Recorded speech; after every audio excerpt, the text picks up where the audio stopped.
Hey, friends, welcome back to another episode of Seed Talk with Lisa and Layne. Hey, Layne. Hello, Lisa. We're counting down until winter, we hope, right? And we are so full of so many beautiful flowers this fall, and I can't wait to learn which one are we talking about today. Yes, so we are back this week with another installment in our Fall Flower Spotlight series where we're featuring a different warm season plant every week that we love planting out specifically for fall blooms. And today we're going to continue our series with another crop that performs so well in the fall. It has lots of great colors to choose from, whether you're looking for oranges or golds or even cream colored flowers. And it's a very in demand flower for Day of the Dead celebrations and looks fantastic in Halloween arrangements. You might be able to guess what we're talking about. Lisa, why are marigolds a favorite crop for you, specifically in the fall?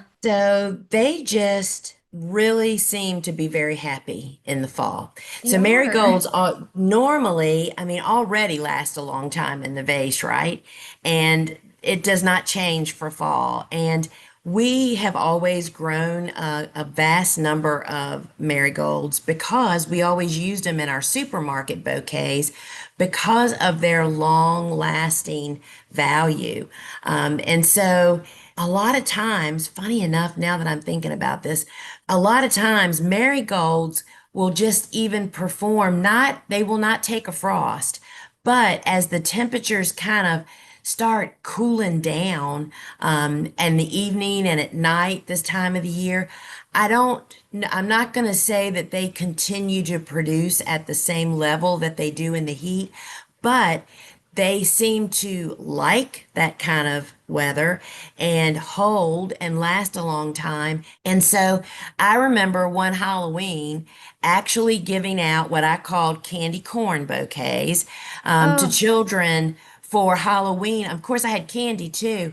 And I had so many marigolds, Layne. I had so many marigolds. And kind of by that time, the markets were over. I was still selling to florists. So I had a lot of extra, especially short marigolds, right? And I can remember I made probably 10 or 15 little short 8-inch bouquets. And the children were unsure at first, but the minute they went back out to their parents, I had some kids come back and say, I was wondering if I could have another one for my grandma, and oh. so it was super sweet. And the best part of that was marigolds can walk around out of water and not really be affected like a Cosmo's not going to do that, right? So marigolds have always been near and dear to me. And when that new variety came out just a few years ago, that you know which one I love the most, Yes. it just kicked me over the edge. I am a marigold lover. I am too. And just like you, I love them all season long, but they do seem just made for the fall with the color selection. So, Lisa, Yes. are these in demand for flower farmers specifically in the fall? Sure. So, and we served 23 different florists, and I would probably say that a third of them used marigolds. The other two-thirds only didn't use them because they didn't understand that it's not the flower that makes the fragrance, it's the foliage. And if that is a problem, you just strip it off. And the other third that bought lots of them, not only are marigolds as, chest high out in the garden, the cut flower varieties, the florist came to appreciate, they had customers that wanted flowers with fragrance because that was something they don't often get, but they last so long and they're so blooming tall. So, yeah, but you have to definitely develop the market for them and educate people, and you have to know how to use them. So, we do also have an episode about managing marigold scent, which Lisa just alluded to. So, that's episode 41 if you want to go back and check that out. And something else I wanted to add that I like in the fall is if you know a frost is coming and you end up having to harvest everything you have, I still like them even if they haven't opened all the way. Those little tufts, I just think they're so cute to throw in. Yeah, I definitely agree with you. I was just looking because I have some back here. I love them when they still are very green in the center. Yes. But yes, there is value in if you're getting a frost to cut every stem that's out there. Suzanne, my sister, the bouquet maker, nothing excited her more than when we had good marigold. And to her, a good marigold is a stem with multiple branches because that was the root of her bouquet building. And she didn't care whether they were open or not. She loved them. Lisa, what are your favorite varieties for fall specifically? Although they're kind of all favorite varieties all year, but Yeah, it's true. I mean, I'm just a marigold lover for all the reasons that flower farmers love any flower. Useful, long-lasting, easy grower, all those things. But top of the bill is white swan. yeah. It's not white, y'all. It's buttercream, which is better than white, if you ask me. Um, and the flower's not as big as the yellow, orange, and gold varieties are. But because it has the same characteristics, it lasts a long time.